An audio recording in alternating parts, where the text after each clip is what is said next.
What's up guys, welcome back to my channel. For today's video, I'm gonna show you how to paint in grayscale using values. So without any further ado, let's get started. The first thing you need to have is a line art.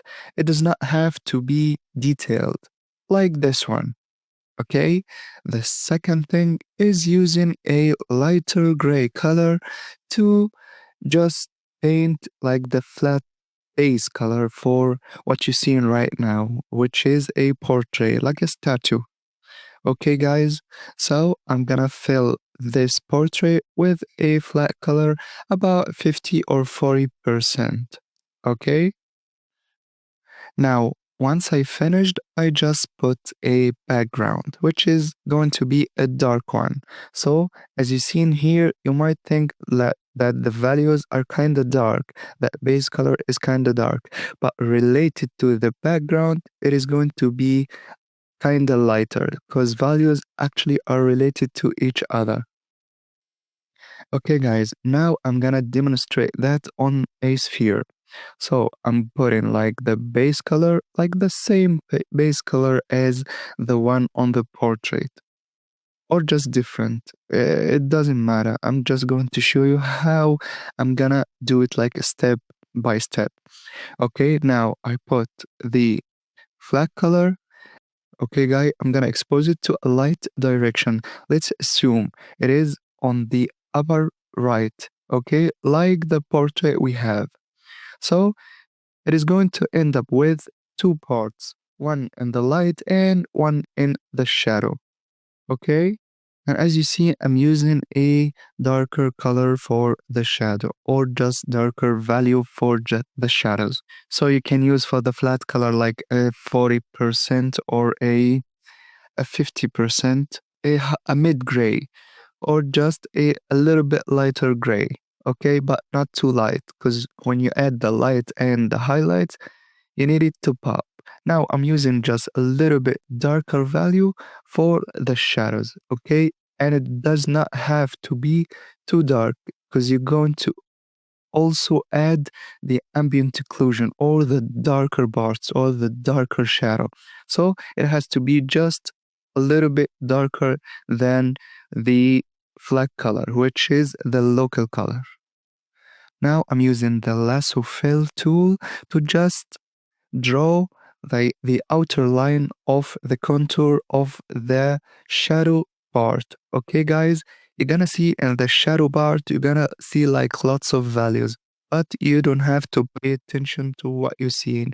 You just need to collect, as I said before, to make a light area and a shadow area, which is a dark area. Okay, guys, don't pay attention to any difference of values. The variety of values and the shadows, you just don't have to pay attention to it. Just draw the contour of the shadow part, okay? And then fill it with a darker color than the local value. And as you see here, I'm drawing the contour on the reference itself. Okay, guys? Now, since it is a sphere, I'm going to make the shadows wrapping around the sphere. But now, just watch the edge of that shadow.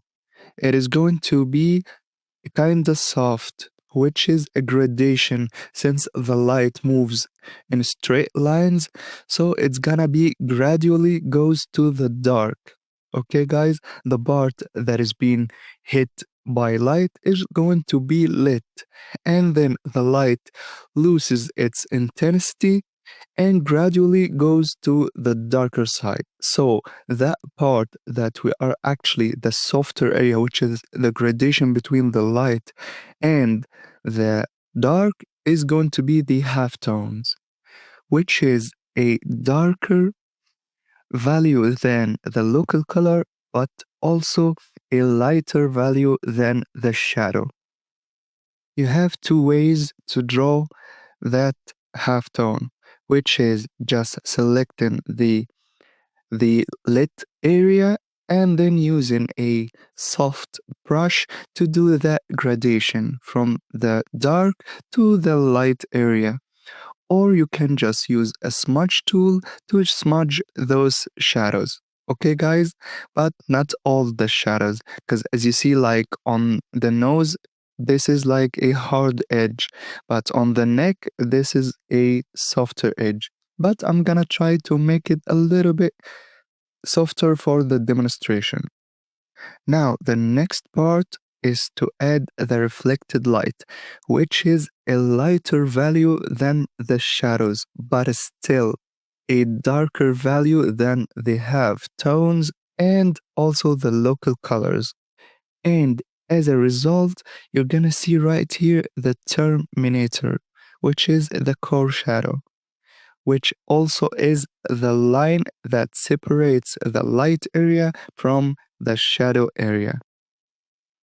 Just a note, guys, I'm not trying to be perfect because you can add all of that and then spend like hours or whatever on rendering to make it like a good portrait, like the result. Okay, guys, I'm just trying to demonstrate things. And then if I'm not satisfied with the values, I'm just going to place with curves and also levels. The next step, which is also on the darker side, we're going to add that darkest value, which is the ambient occlusion.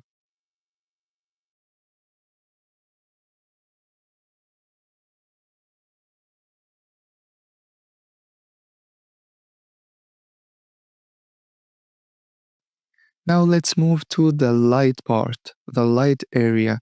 We're going to choose a lighter value than the local color. And we're going to call it like the center light, the place that going to be hit by light. And then add a lighter value, which is going to be the highlights.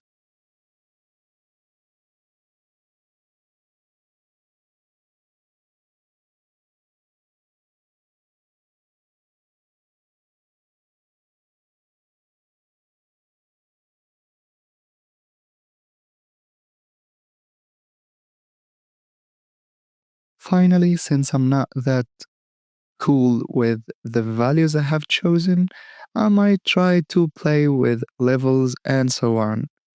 Okay, and then from there, I'm going to start the rendering part, which might take some time. Now, all you need to know about light is actually here. You can just watch this video and also try that yourself. You can also change your grayscale after rendering into a colored version. That's your call. So I hope you enjoyed this tutorial and see you on the next video. Thanks for watching.